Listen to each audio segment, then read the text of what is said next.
Hey, so this is Choice of Robots by Choice Games. I've loved it for a while, like their general franchise for a while, and I really like read to plays. I don't know about y'all, but I just wanted to see if people would be interested in it. And it's interesting seeing what other people decide on what they are. You know, they want. Okay, so where are you? In the court of the Egyptian god Anubis, answering for my sins, on a war-torn battlefield with a robotic Statue of Liberty. Ow. Sorry.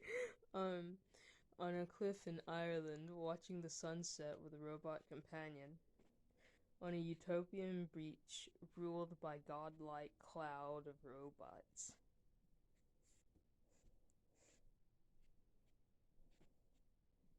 Bro, I don't want war.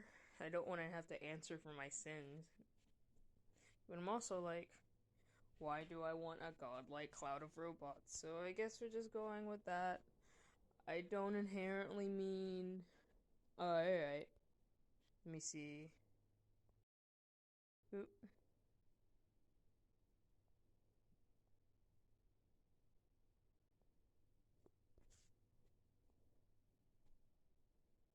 Okay. How is that? Can you hear me better now?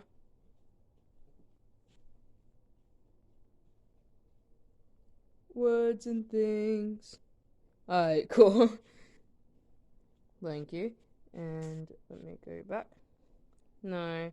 So, I'm gonna go the cliff in Ireland watching the sunset with a robot companion, I suppose, because the other ones just seem like sad or like I don't know. I like utopias, but why ruled by a godlike cloud of it's just we'll see. I forgot. I haven't like played this in a while. So, sitting on a seaside cliff in Ireland watching the sunset is the robot companion you always wanted. Um I don't want to be proposed to by a robot. I want to travel the world together. Because, I honestly feel kind of like. If you're the creator of a robot and you end up dating them, that's just weird. It's just weird to me. Yes, you are the best of friends. Empathy plus autonomy. That one.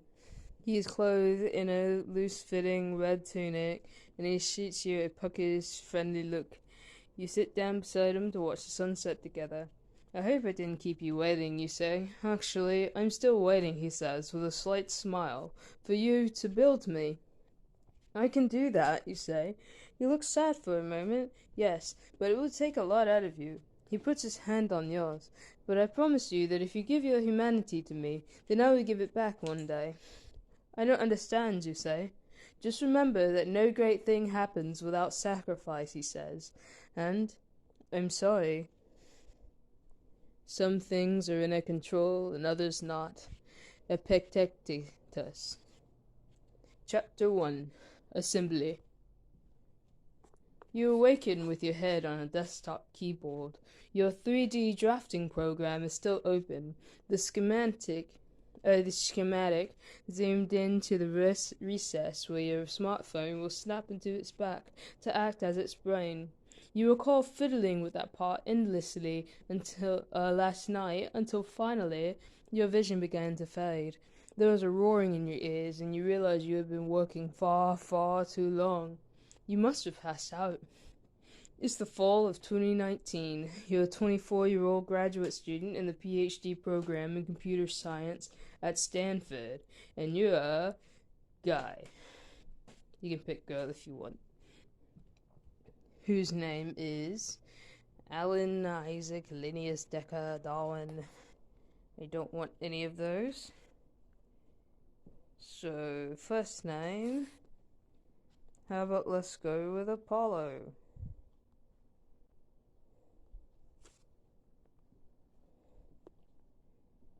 Yes. Tesla. Calvin, Tezuka, Goldberg, Coin. The exclamation point is a click. Interesting. Nguyen, Kim, and Doniak. Those are cool last names. I'm gonna go with Hayes. And if you want to talk about whatever, still, like, yes, I want to go with Hayes. You look around your apartment. What does it look like? My BattleBots trophy is perched on a widescreen TV equipped with the latest video game consoles. Neatly labeled plastic shelving units sit on a 3D printer equipped robot workbench. Busts of famous philosophers sit next to my own attempts to sculpt them. My shelves display all of the strange little robotic creatures I've made over the years. Sculpting is so fun.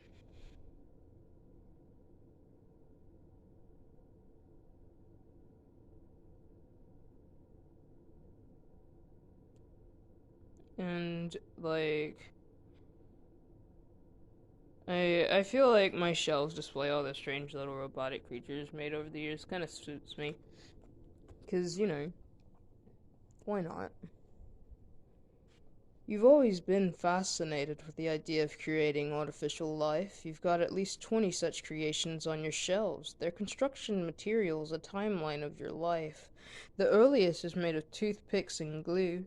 The latest, a spider robot you made out of your old smartphone when your plan gave you a new one. Yeah, for sure it definitely is. Um, I love sculpting.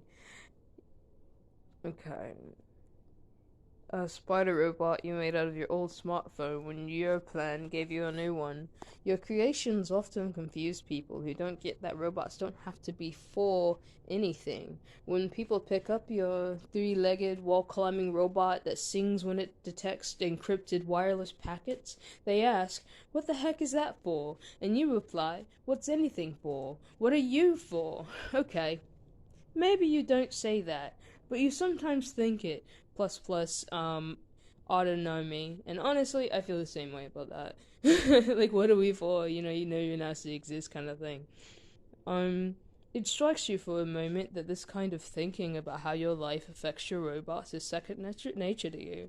Though others might find it peculiar, you've always been fascinated how every little detail of your life, from the content of your dreams to the decor of your room, changes the inputs to the robots you create, boosts their empathy or autonomy or grace, or appeal to the military. Surely there are other things going on around you as a result of your decisions, but they don't immediately strike you in the same way. Today, your robot is foremost on your mind because you're about to build its body.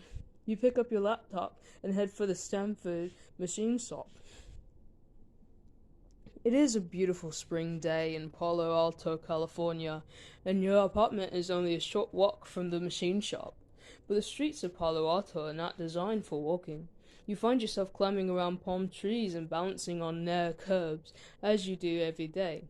You hear a low roar overhead. Glancing up, you see it's a flying car, a Nimbus. A little over $300,000 can buy you a car with wings that fold out so that it becomes a small sport plane.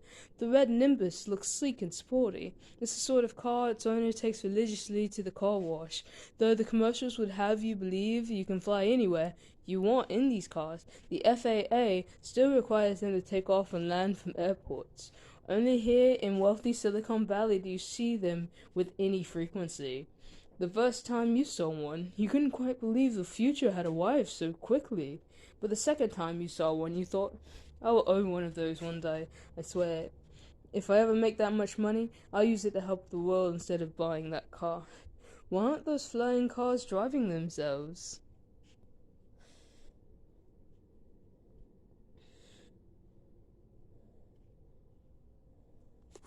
I don't know who that is.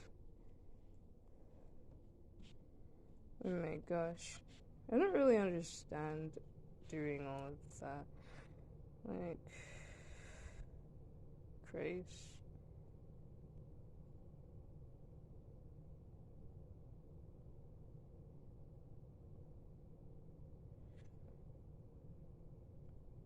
So I don't know how to delete people, but don't go to stuff like that.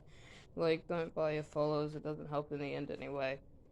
Um, and I get that, shoveling money or whatever is whatever, but it's just annoying and skeevy. Okay.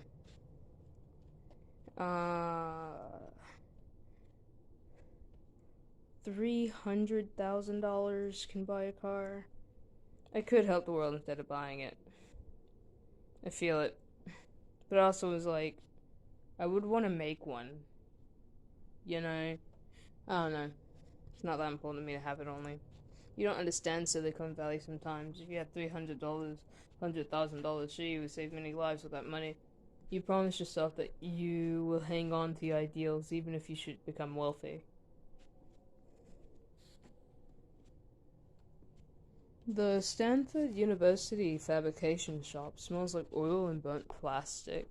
The room is dominated by large metal hand-cranked milling machines and lathes, dinosaurs of the 20th century, while the most used machines are the smaller 3D printers and computer-controlled water jet cutters that take a quarter of the space. The lights have a sterile fluorescence of an operating room, with only a single tiny window near the ceiling to inform you that it is day. You start up a national public radio podcast on your laptop. You haven't seen your advisor much since you joined the lab, so you choose the episode in which he's the interviewee. My guest today is Dr. Harvey Ziegler, says a woman with a soothing voice. Dr. Ziegler, thank you for talking with us today. Well, a scientist does have some responsibility to inform the unwashed masses. The unwashed masses? Okay, Terry. You let the podcast run as you walk over to the 3D printers.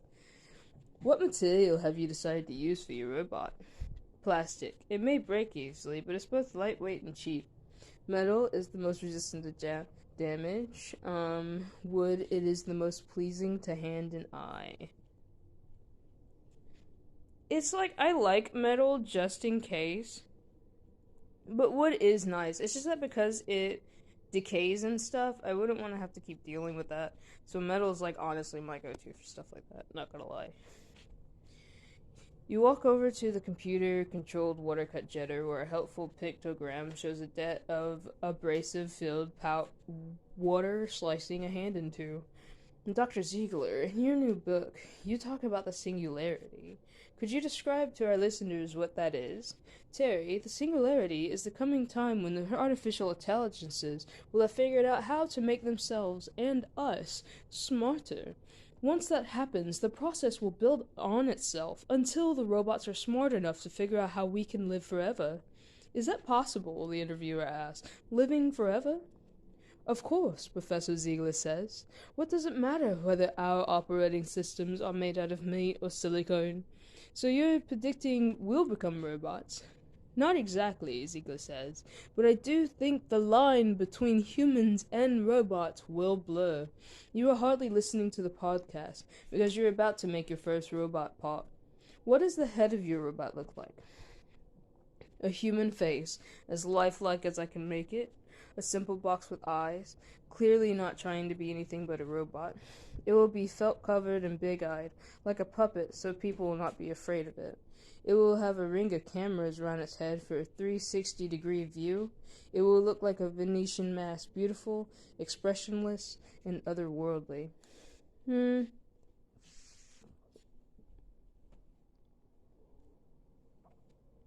Not gonna lie, I'd really like doing a Venetian mask. That sounds dope. Metal with a Venetian mask, kind of like otherworldly kind of expression. It's not a human, so I don't really want to make it a human, because it's like, what if they didn't even want that? I think like that about it. The water jet cutter quickly cuts the face. The small nose, the dainty mouth, the large black holes where CCD panels will absorb all light. It takes somewhat longer to add the intricate metal frill that adds a corona to the mask. This is a robot that will command awe. ++ grace, negative empathy. Dr. Ziegler, and what makes you think the singularity will happen now? Well, for one thing, I'm around. But seriously, my lab is taking a unique approach because we're saying, why not teach a robot like a child? We're going to equip the robot with the best sensors money can buy and teach it English. Then it could rapidly teach itself using the internet. Well, that's annoying. Your advisor thought that a robot child was a stupid idea until you told him Turing proposed it back in 1950, minus the internet part. But he isn't giving credit to either of you. You keep working, regardless. How will your robot get around? It will walk upright on 2 legs. It will crawl on 8 legs. It will roll on wheels. It will fly like a helicopter. It will roll on train treads. It will walk upright, but it will also have delicate wings it can use for balance. I love wings, and I'm doing that. Like, that's cool. I do need to give it some empathy, though. I really do. You stretch a polyester film between the metal spokes of the wings and then attach these to your robot's back. These wings should give your bipedal robot better balance, and in case it does begin to fall, they will act as a kind of parachute that will give it more time to recover, plus grace. However, angels are not known for being approachable, and your robot's appearance will set it apart from people. Negative empathy. You use the basic hand-cranked milling machines to drill holes in the head for screws, since water jet cutters aren't the best for threaded holes. And who is going to raise this robotic child? The interviewer asks. Who does all the grunt work in a research laboratory? Professor Ziegler says. The graduate students, of course.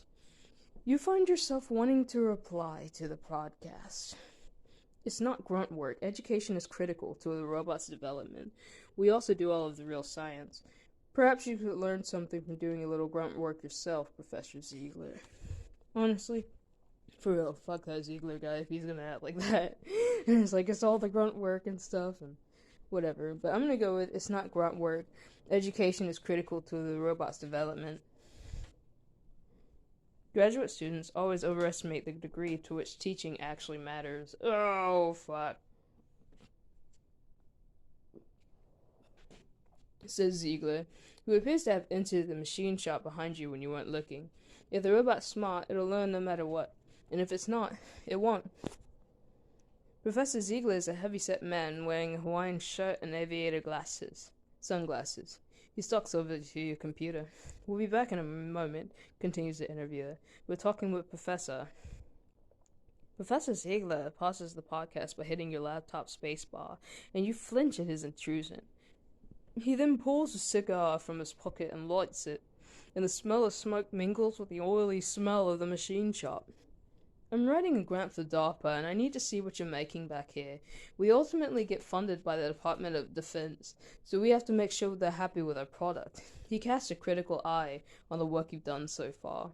Metal's a good choice, Ziegler says. They'll want things that appear durable in the field. Professor Ziegler turns to examining the robot's head, which is currently sitting on the table next to the jet cutter. That seems alright, Ziegler says. Looks like it could be sufficiently intimidating. And what are you planning to do for arms and hands? Professor Ziegler says. Tyrannosaurus Rex was the most intimidating dinosaur imaginable, wasn't it? It'll have T-Rex arms. It'll have a gun for an arm, like Mega Man. Mechanical grippers built for strength instead of dexterity. I was thinking sort of Swiss Army knife hands with tools that pop out of the fingers. I plan to build a soft hand with a good sense of touch. I was thinking, why just 2 arms? It will have a lot of arms sprigging out of its back. Like Inspector Gadget. So, Swiss Army knife hands would be cool with tools that pop out of fingers. It seems like it'd be useful, actually. Because I'm thinking of having this character be a more, just well-rounded type. But I still do really need to add empathy to this. So, I don't know. I'm thinking Swiss Army knife or a soft hand with a good sense of touch. Let me think on it a minute. It's like Sims. I take too long sometimes, but it's okay.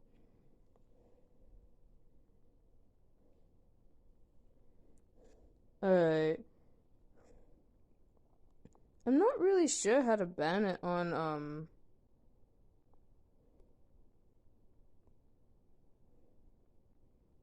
here, because it's not doing it. But let me see.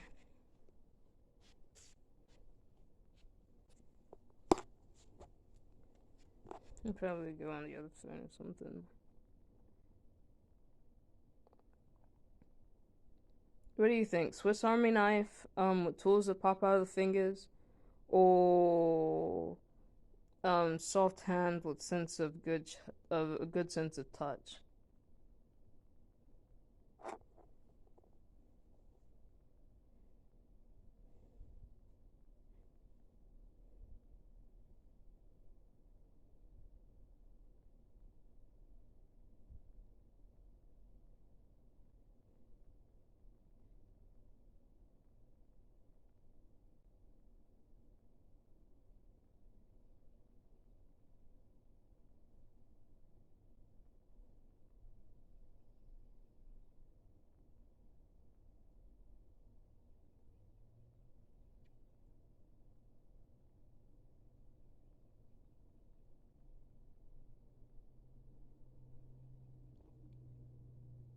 Yeah, it's not letting me go to it that way. I like tried to press the thing and it would just like copy the tab or whatever, and it's not letting me like look it up or anything. So I don't know. I'll just like block them when I see them again, or if that happens or whatever. Okay. Mm,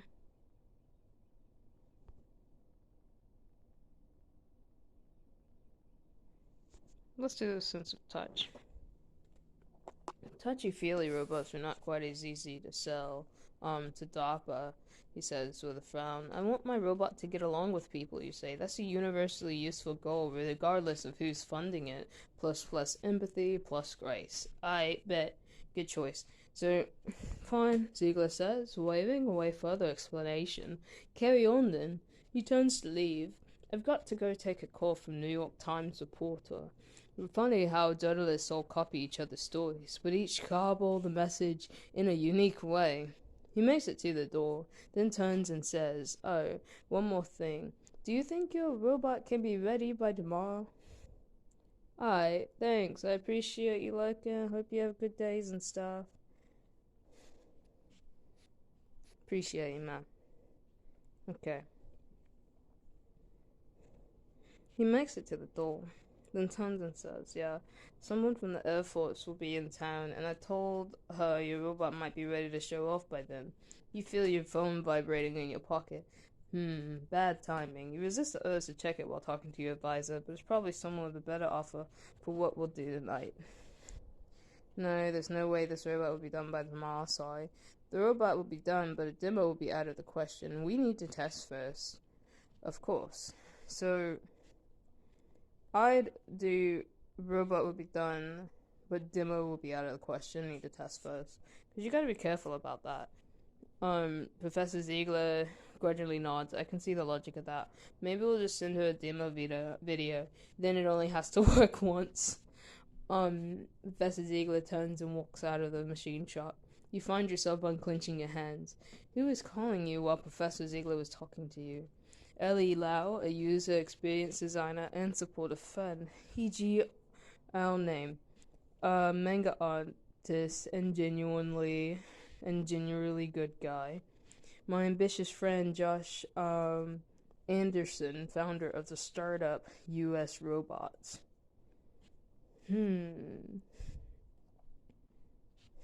Cool names, right? Let me see.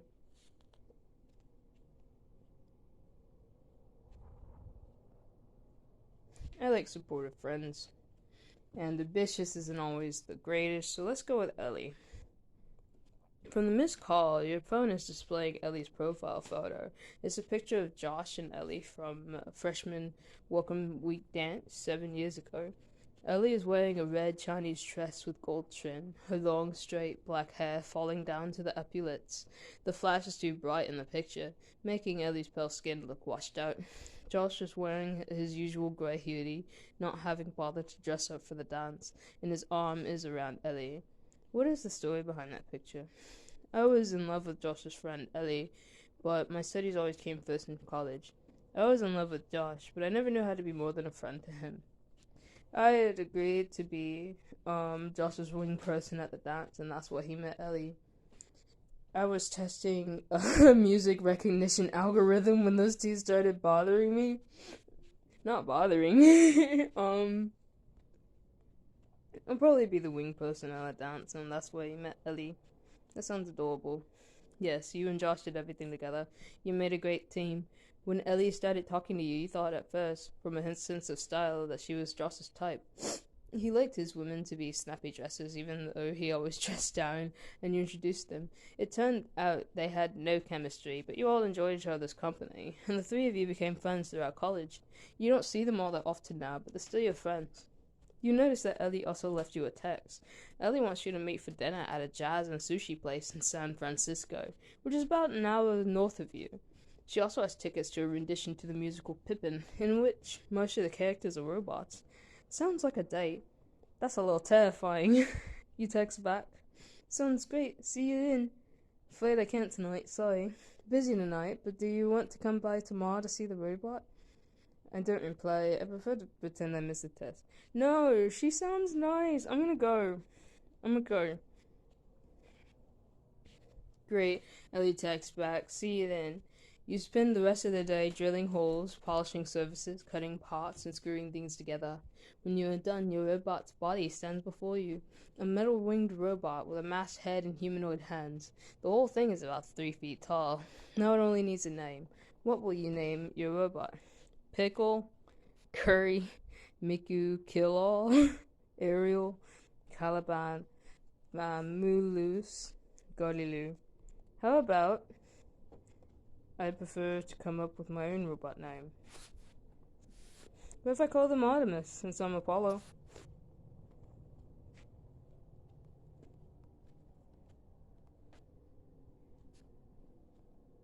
Yes.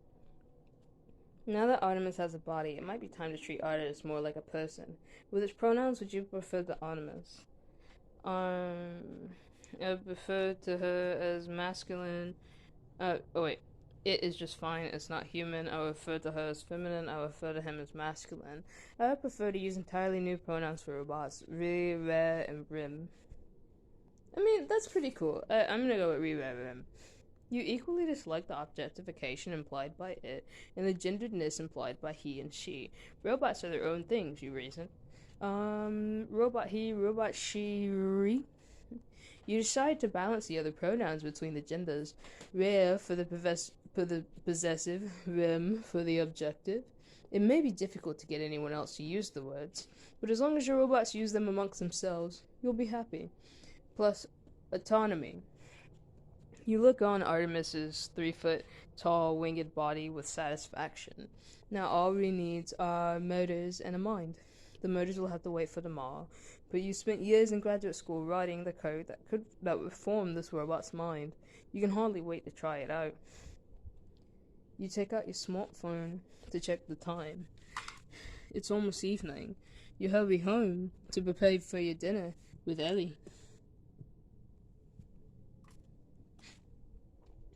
A contemplative sax solo greets you as you open the door to Yoshi's. The place is a little cramped and very busy.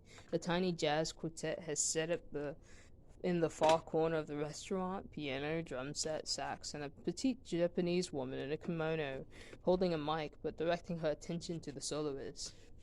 Near the band, Ellie Lau is reading a book at her table. She's dyed her hair rose red. That's new. Her straight locks come down to her jaw. She has pale skin, but her eyes look pacific. She's wearing a black cardigan over a lavender top, a black and white checkered shirt, and leathered shoes. That sounds like a nice fit, though, doesn't it? Her book is titled The Design of Everyday Things, and its cover depicts a red teapot with its spout facing the same way as the handle. You join her at the table. Hey. She looks up and smiles. Hey. She leans down and puts her book in her purse. What have you been up to, Ellie asks. I've been working all day on a new robot, you reply. Just the frame's built right now, but I wish I had time to add motors and start its mind running today. It probably could have learned a lot from even this conversation. She casts you a skeptical look. What would you hope it learned exactly? The rhythm of normal social interaction. How to reconnect with an old friend. How not to talk to a girl. Negative examples are important. Oh my god. I'd probably go with the rhythm of normal social interaction. That just makes the most sense. It doesn't even know what an old friend is right now, you know?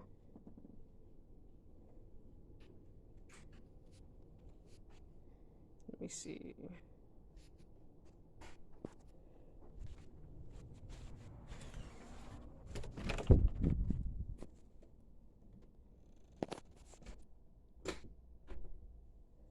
Trying to do something.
Yeah, birds and stuff. Sorry about that. Was just letting the cat out. Okay. Going back. Okay. She looks a little disappointed. Is that all? Something about the word normal never quite did anything to me. Oh, but the robot room itself is going to be far from normal. Really? Do you want to come by tomorrow and see room after I power them on? It's going to be really cool. Helly shrugs. Sure, sounds good. It is a Sunday tomorrow after all. And I'm curious to see you interacting with one of your robots. He used to rave about them all the time, but I don't think I ever saw one. She cocks her head to one side. What is it with you and robots anyway? Haven't you ever wanted to change the world? I think I just find them comforting somehow, like very confused pets. I think you'll find I'm not the most introspective person in the world. And here's my stats, by the way. There's year 2019, 24-year-old Apollo Hayes, humanity 91%, you know, fame 0, well 0, romance none. The autonomy is 4, military 2, empathy 3, and grace 6. Here's my relationships with Ellie and Josh are around like 56-57%. Professor Ziegler's at 50%. And I don't know anyone else. And then, honestly, haven't you ever wanted to change the world? I feel that. Ellie tilts her head, considering you. Yes, definitely. She looks as though she wants to ask something else. Are you two ready to order? You both hardly look at the menu, so you have to tell the waitress to come back. The tastiest maki rolls look like they're named after jazz standards.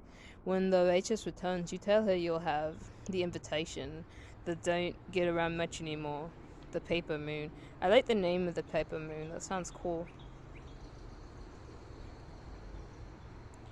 When the waitress leaves, Ellie says, "Paper Moon is such a cool song," she sings.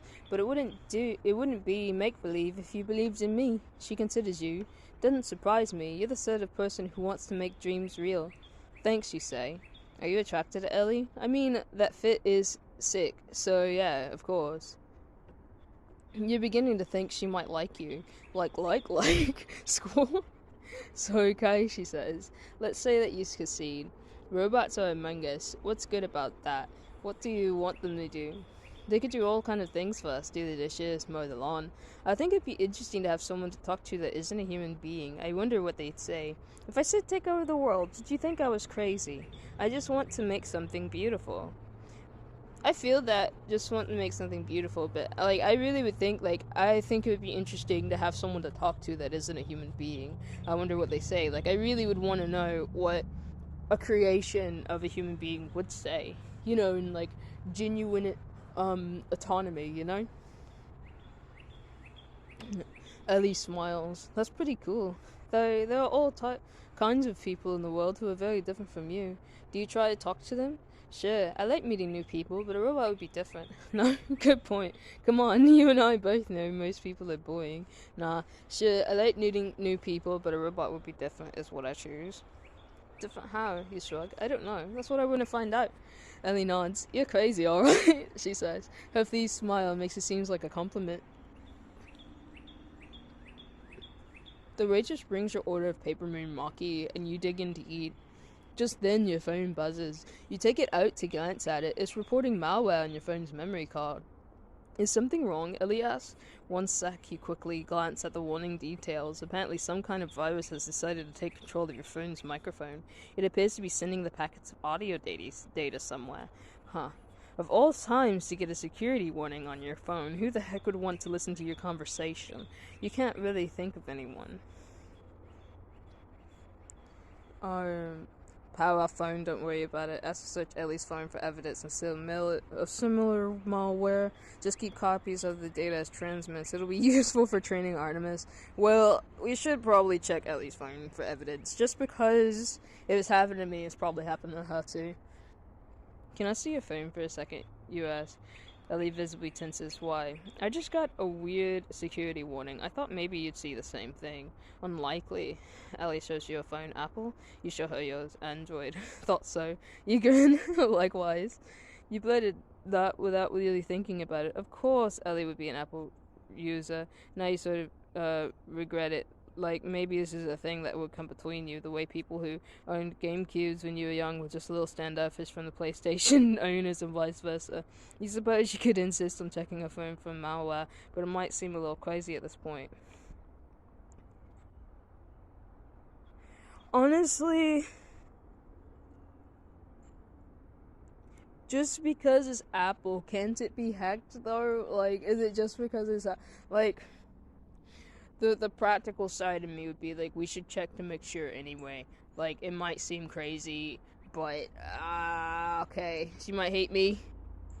"I hate to break it to you, but someone appears to be eavesdropping on a conversation," you tell Ellie. "That's what my phone just reported." Ellie recoils, "But why?"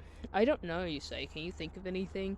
Ellie shakes her head but says, "Mom says she often thought people were following her around and asking her weird questions too, but I don't think she ever figured it out." She hands you her phone. "Here, you can check it if you want." "Okay." She's not mad at me. You spend most of the rest of the meal downloading security apps, using forensics, and reading random things about the state of spyware on the internet. You find some stories from a few years ago about NSA, sorry NASA, spreading malware on millions of phones. But after the flap, people seem to have mostly forgotten about it.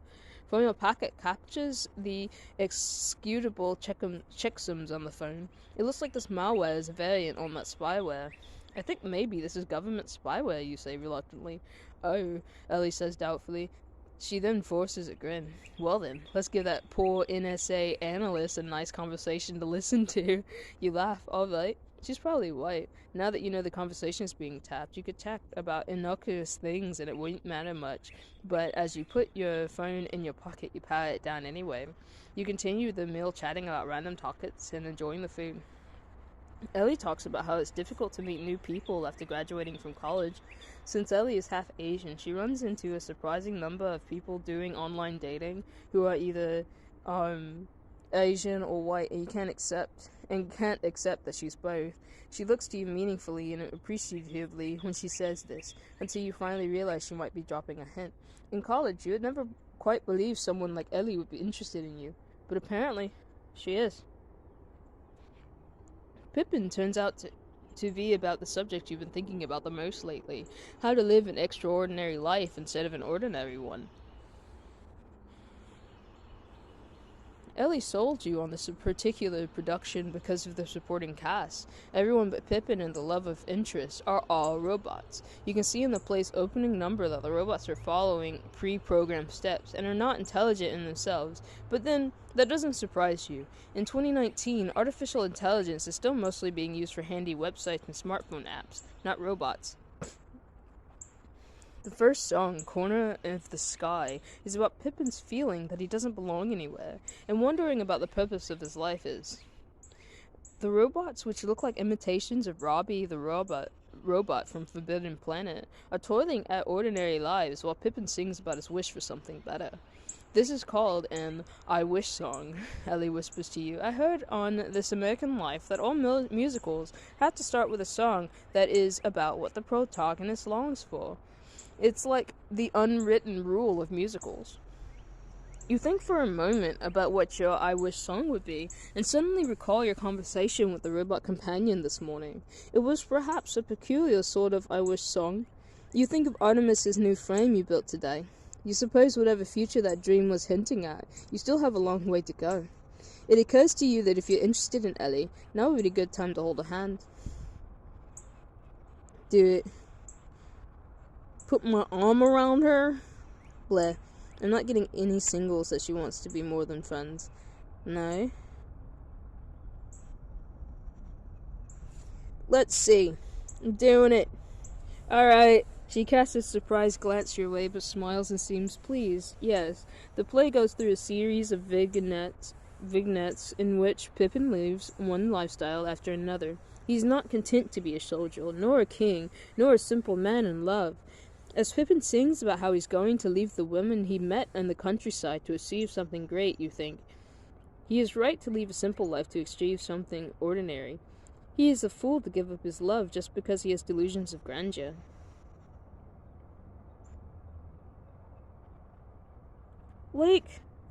It's like love is really important, and I get wanting to find things that you want, but I don't think you have to leave someone you love to do that. But I mean, if he doesn't love her, he doesn't love her enough to stay.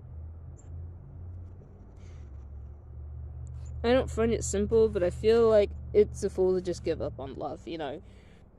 You resolve that you will not be like the self-involved protagonist. You will, above all, live a good life, and if it means not making it into the history books, well, they can talk about someone else for all you care. You're pleased to see that Pippin makes the same choice. Presented with a ring of fire to jump through to achieve greatness, he decides not to go through with it, and returns to his love. Isn't that the hero's journey, to come back to the place you knew and appreciated? Why not love your home from the beginning? But perhaps you're the sort of person who will get wrapped up in history, whether you will it or not. Who knows? Since the evening is going well, Ellie asks to see more of your robots. But that would mean going back to my place, you say. And then you say, oh.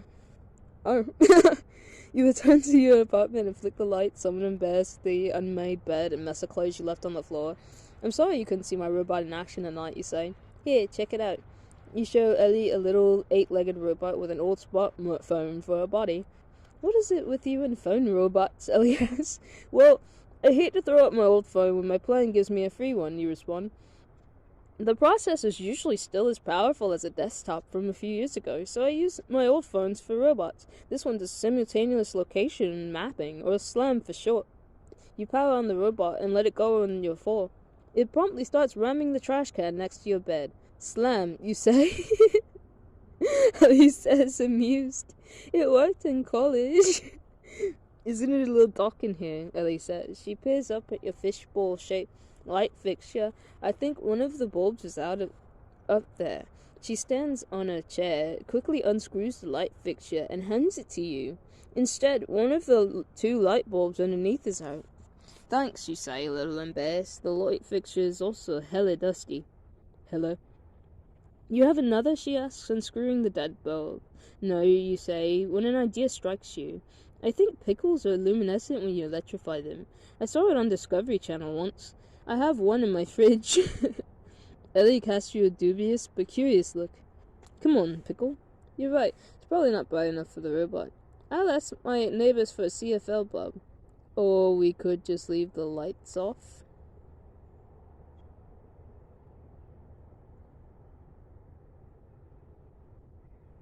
You know, she's curious though. Let's try the pickle. Ellie laughs. Okay, sure. You go into the fridge, find a rather large dill pickle of the same kind sold at Renaissance fairs, and stick a couple of spare wires you have laying around to the ends as Ellie watches with amusement. You put on some gloves to avoid electrifying yourself, and climb into the chair beneath the light fixture. Note to player: before engaging in any electrified pickle shenanigans yourself, be sure to go buy a copy of Penn and Teller's book, How to Play with Your Food. Please keep a copy of the book open to your page with the electrified pickle trick while attempting this stunt, preferably with a handwritten note that says something like, I am so glad I learned this trick from this book and not any product of Choice of Games LLC.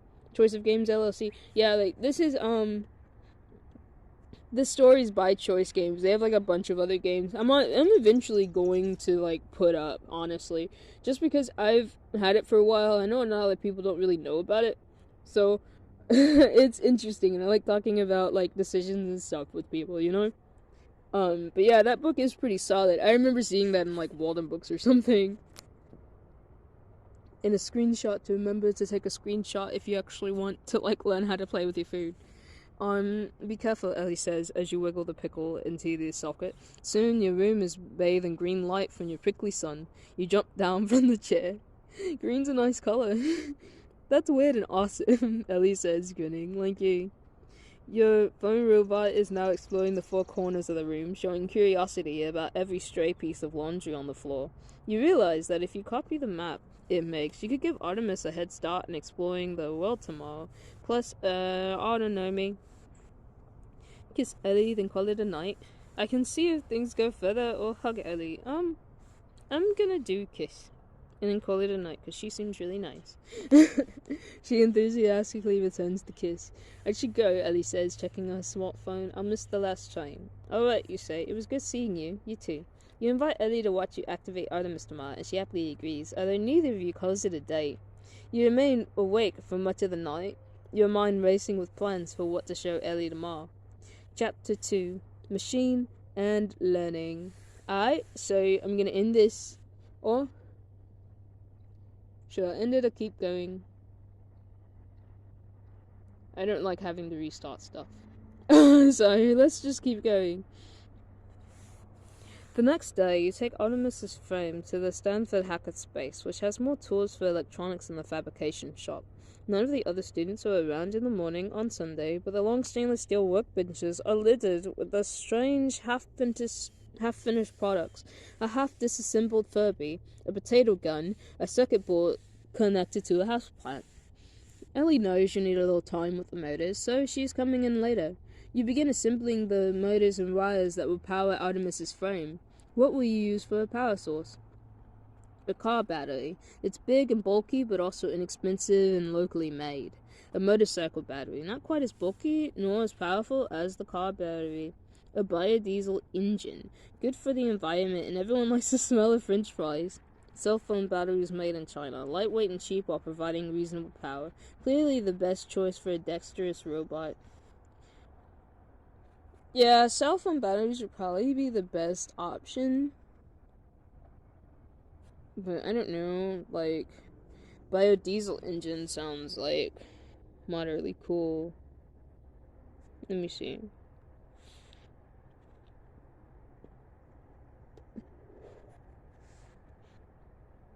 But yeah, I want them to really be like, but it is good for the environment. And the smell of french fries is nice, but I don't know how they feel about always smelling like french fries, so let's go with cell phone batteries. Cell phone batteries are the obvious choice for your robot, providing a long-lived power at just the right level for small motors. It looks like these are mostly made in China, so they're cheap as well. You use several in the design, so the head and limbs are each powered by a separate battery, plus grace.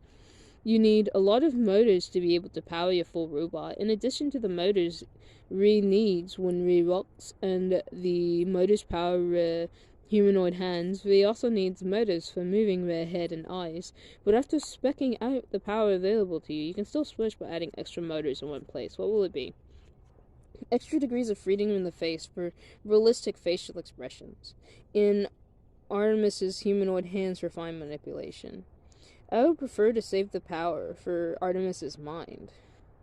Honestly, I'm like, realistic facial expressions are cool. I don't know, would they want that? Or would they want, mind power? But I mean, you'd probably want to relate more. So I